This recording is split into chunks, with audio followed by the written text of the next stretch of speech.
अस्सलाम वालेकुम। मैं डॉक्टर सैयद अज़हर नकवी दुआ क्लिनिक पूरे वाला से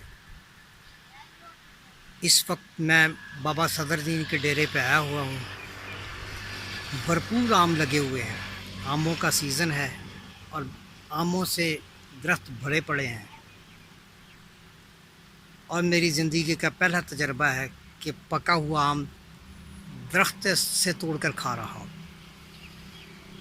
वैसे तो क्लिनिक टाइम है, लेकिन इस वक्त थोड़ा रेस्ट होता है, मरीज़ कम होते हैं, इसलिए मैं इनके डेरे पे पहुंच गया हूं और आम चेक कर रहा हूं। आम माशाल्लाह बड़े आला किस्म के आम लगे हुए हैं।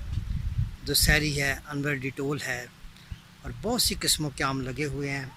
और मेरी ज़िंदगी का ये पहला मौका है कि मैं दरख्त से ख़ुद तोड़ के आम खा रहा हूँ। मुझे उम्मीद है कि आपको ये मेरा टाइम पसंद आया होगा, मेरी वीडियो पसंद आएगी। वो डेरा जिस पे बाबा जी ने रहाइश रखी हुई है, ये मेरे पीछे नज़र आ रहा है, ये डेरा है वो छोटा सा जिस पे उन्होंने रहाइश रखी हुई है। यहाँ पे बैठ के वो आमों की रखवाली करते हैं और माशाल्लाह बहुत अच्छा फल है, बहुत अच्छे दरख्त है, बहुत मीठा फल है। और मैंने भरपूर एंजॉय किया है पूरी दोपहर। आज दोपहर को थोड़ा टाइम निकला और मैंने भरपूर एंजॉय किया है।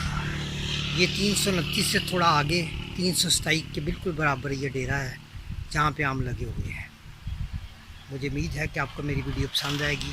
मुझे इजाज़त दें। अल्लाह हाफ़िज़।